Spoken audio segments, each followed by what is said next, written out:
Very good. Yeah, now we had already a first promotion sessions, and now you get the second promotion session on CBDC. So there is a nice saying, knowledge has a beginning but no end, and that is important in particular here, because that topic here is work in progress. So everything which you get to know from me is just, I would say, the current status, might change. So please do not treat this as eternal truth. Well, the universe of money, I think, and when you look at the agenda of this day's event, I think you see a lot of topics here. I have taken this slide owing to the fact that, for sure, the discussions on CBDC have been very much inspired by the famous Libra story from 2019. I think it's quite clear that was a wake-up call. And now you might say, what is the problem? Libra is no longer there, and even the remaining things with Silvergate Bank might not be so valuable at the moment. So you could sleep very well. No, the point is, I think that would be very, I would say, silly to say, look, now this story is over. I think the stablecoin discussion will be there, and it is quite obvious if there is a need in the economy for new innovative payment solutions, then there will also be a solution. That is quite clear. And you know that central banks have a certain interest, and I think it is quite obvious that we have a close look at it. What is quite good, at least when you look at Europe, there is with MiCA a piece of regulation coming now into practice. And I personally believed that it was a very wise decision to say those stablecoins which should be used broadly for payment purposes should be considered as e-money tokens. I think that was always that I thought, and that is a decision I think we also think is very good. Well, then we have the topic of tokenized deposits. I think that will also be covered in this session today. Interesting developments, but here again the proof is in the end in the pudding. I think concepts are nice, but you also have to put something into practice. And when we look at the payments industry in the past decade in Europe, I think I personally have not seen so much cooperation, and that I think could really be a key point to see and to really see whether this will be a success. Well, CBDC, the problem is a little bit, what is a CBDC? And I must say, when I look into the documents also of the BIS, I'm also not always very satisfied. Yes, it's digital, it's denominated in the national unit of account, so it's just another form of, I would say, the fiat money, and it's a direct liability of a central bank. But that could be a lot of things, and you see, we don't see DLT here, we don't see tokenized, tokenized money. That is currently not, I would say, the basis and the fundamental element of the definition, and that makes sometimes the discussion, in my point of view, also quite difficult. And here we should be aware that perhaps CBDC is also in itself a very complex topic. Well, when we speak of CBDC and the digital euro, I have the feeling a lot of people speak of retail CBDCs. For sure, that is the project which the Eurosystem has initiated a few months ago. But I think it is important to say that the Eurosystem is also considering and working on new technologies for central bank money settlement, or you might say, look, that is more or less wholesale CBDC. That were what we are looking at. So how to support new technologies when providing settlement in central bank money. By the way, that is something which is preferred also by the regulatory framework, Principle 9 of the Principles for Financial Market Infrastructures. But the point is, I think we are looking at both issues, retail CBDC, but also at wholesale CBDC. And there has been a working group set up also on wholesale CBDC a few months ago. We have where we have interacted also with experts, and the general view was, look, DLT will play a role. The problem is a little bit that it is currently unclear by when, for which use cases, and in which structures. And for sure, DLT is there, perhaps you say, since 2009. But I personally believe there are still a lot of projects still in a very early phase. I have not seen so many fully fledged rolled out DLT systems. And that is for sure also an aspect for the Eurosystem to consider. Now you might say, why don't you put all the things together? I think it's quite sensible to say, look, we have retail CBDC and we have wholesale CBDC, because on the one hand, and that is important, I think the objectives are to a certain extent different. Second, the complexity is also quite different. When we discuss retail CBDC, and I think also some of the banks are here, you are immediately at the point of what does it mean for the banks? That is less relevant, I think, for wholesale CBDC, because that will be provided, I think, still to those who have already access today. And I'm also not quite sure whether a one-size-fits-all approach is really, I think, the natural consequence of that. That does not mean that perhaps in 10 or 20 years we might see that things are moving closer together. But I think for the time being, and even retail CBDC and wholesale CBDC, even when looking only at the different work streams, that is overly complex. And to put all the things together, I think that will not work. So, but for sure, I will focus a little bit on the retail CBDC, because that is a project which the Eurosystem has initiated. And you see that was in July 2021, the Governing Council decision to launch the investigation phase.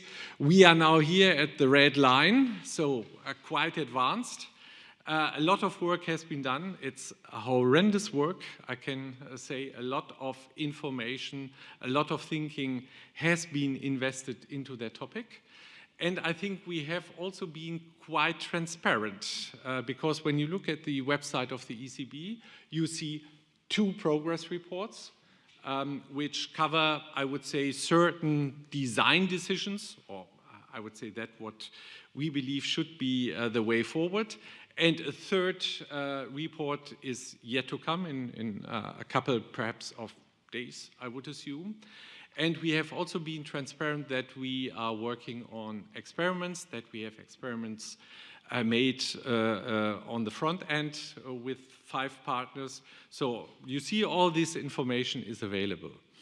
And that being said, so a lot of time for this phase has already been expired.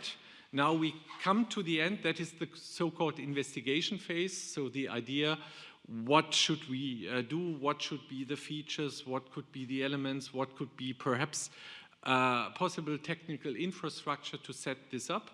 So that will now all be consolidated, and there will be a decision by the Governing Council in autumn to enter into the next phase.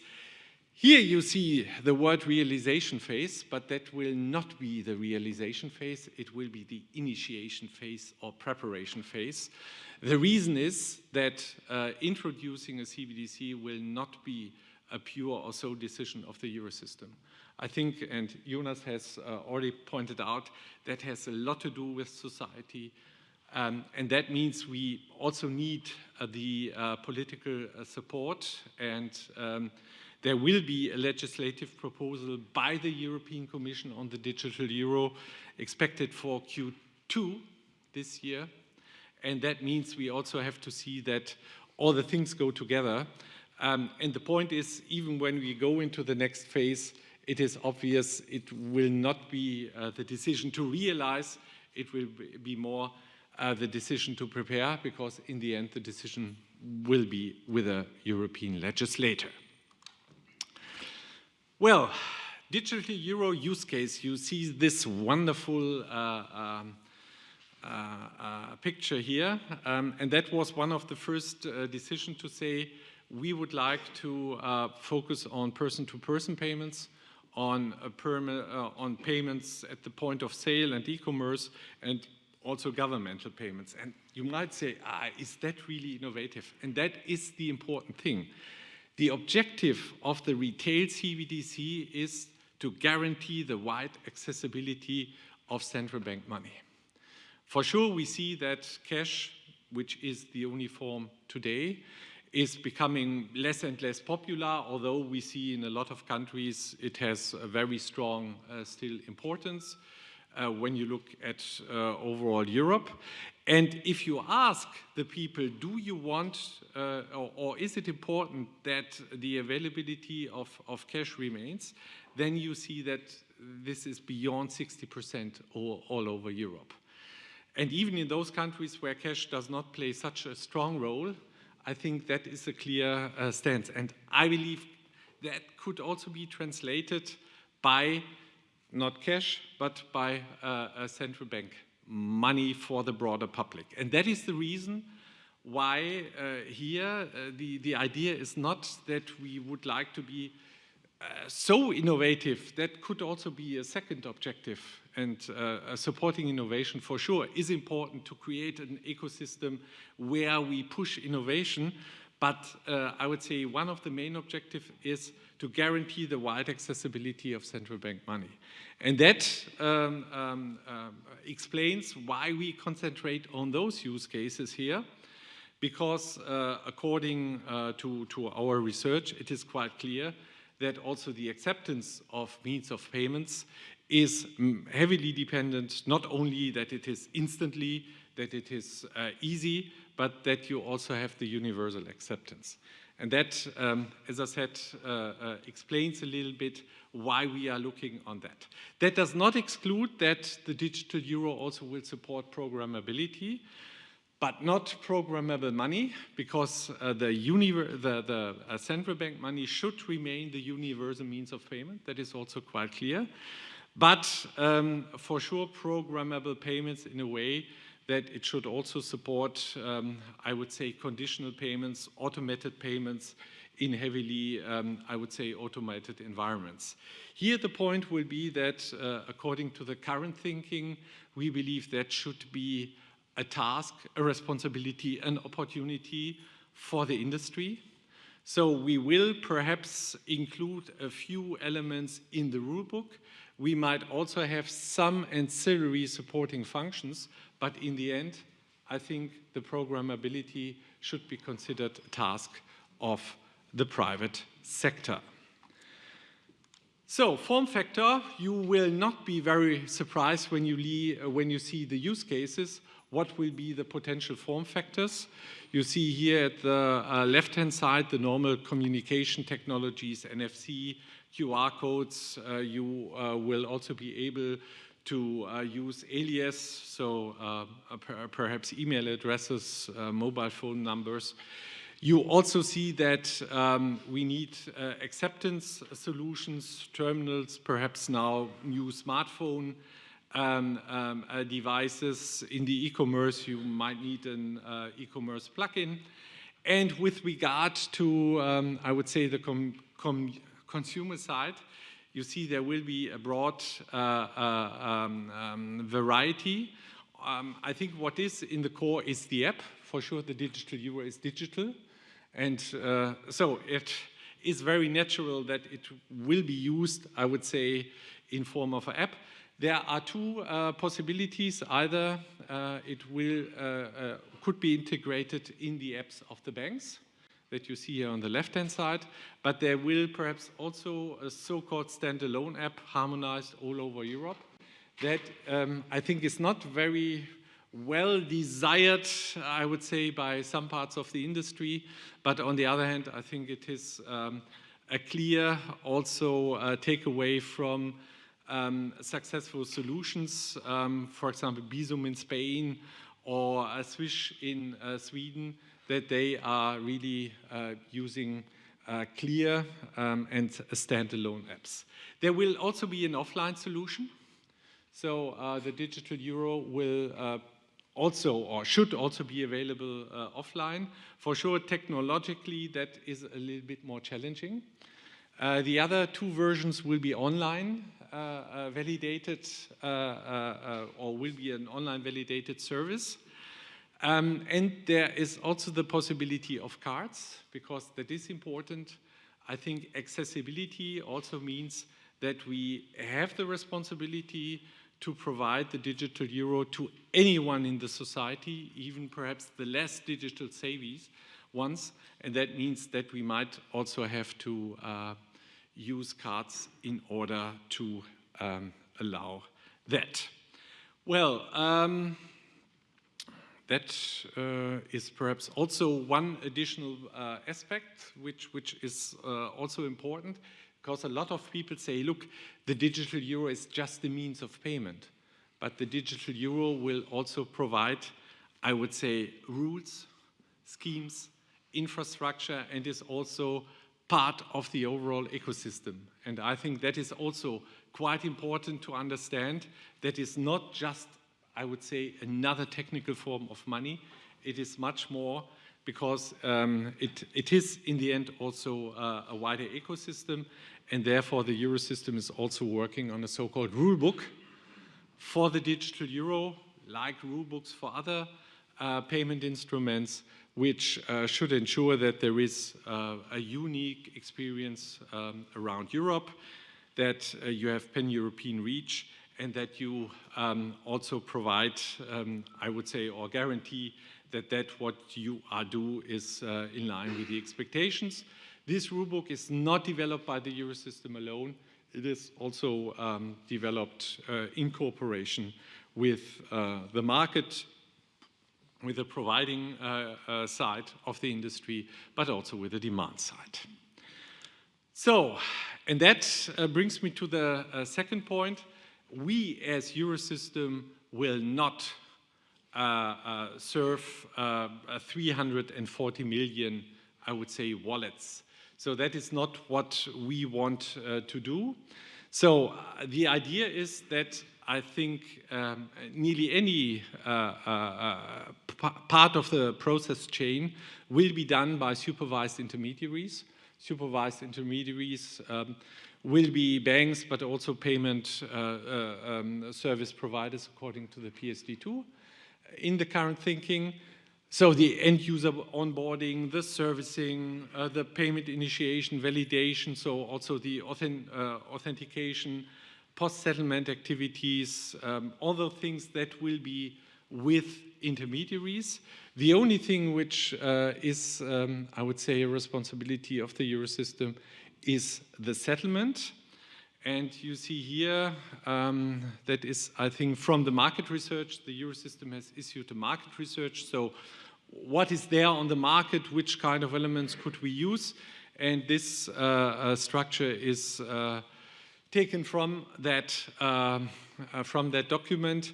And here you see the idea is to have, I would say, a digital euro settlement element as a back office. That means the intermediaries would be the interface to the consumers, and they would also provide the wallets, but they would need to transform the transactions into I would say, elements which need to be sent to this digital euro settlement engine. This engine is currently based on an UTXO logic, so it would be token-based.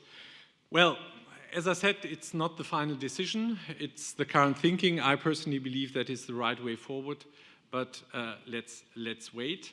And it is important that this engine will not have access to individual data. That is also quite clear. This engine is only foreseen, I would say, to validate, to make sure that there are no fraud in the system, that the elements are not forged, but there is no access to individual data. That will remain here with the wallet services. and that, on the other hand, you might see that, because it was mentioned before, use of permissionless networks, I think, is hardly, I would say, expectable from a Euro system and from a central bank perspective. So, as I said, the intermediaries will be supervised intermediaries, but we are not thinking of permissionless networks. So, you see, a lot of elements are currently under discussion. For a lot of issues, there have already been some decisions. Where there are three issues which are also important. Jonas mentioned the level of privacy. If I speak with parts of the society, and depending which part you are speaking to, I think privacy is one of the most important aspects. Sometimes I'm a little bit surprised. The people would like, they have no problems sharing data with, I don't know, internet platforms. But when it comes to the state, they are very, very sensitive. But that is quite clear, so the system must be, I would say, must offer a high level of privacy. It will not offer anonymity, that is also quite clear. I think we have to stick to the basic regulation, also for AML and CTF. In the end, what is possible will also be dependent on the legislator. So if he says for lower values it will be possible, then I think we will also, or could also implement this. Tools to avoid excessive use, that is for sure one of the most important points. There is the fear that we destabilize the financial system. That should not be the case. Therefore, the idea is to implement limits, and it must also be, I would say, attractive for intermediaries. Therefore, we are also working on a compensation model. Well, what is important is that we for sure also look at the cross-currency functionality. A lot of countries in the world are also reflecting on CBDC. And although it is a very complex issue, and I think the main priority in the project has to be to make this available to Euro area citizens, I think we have to anticipate also this international dimension. And here you see two possibilities. The one is that we might think of interoperability between CBDC systems. That is a nice idea, because all the CBDC systems will be developed from scratch. So you have a lot of new opportunities. Here you see the project Icebreaker, which is also supported by the BIS, and the report was published a few days ago. On the other hand, for those regions with a very tight economic and political integration, one could also envisage that we might have an MCBDC platform, so one platform, different currencies, where the banks of these regions will be connected to. Yeah, and in any case, my last sentence, for sure, which is important, but I like it, so that is also a little bit of promotion here. That's, but what is important, and that is a nice saying, creativity is thinking up new things, but innovation is doing new things. And that is, I think, also which perhaps you might not always agree with everything which I have said. But the point is that is not just research. That what we do is a system for 340 million citizens, for a double-digit number of merchants and enterprises. And therefore, I think we must also see that this is really a very complex thing. Thank you very much.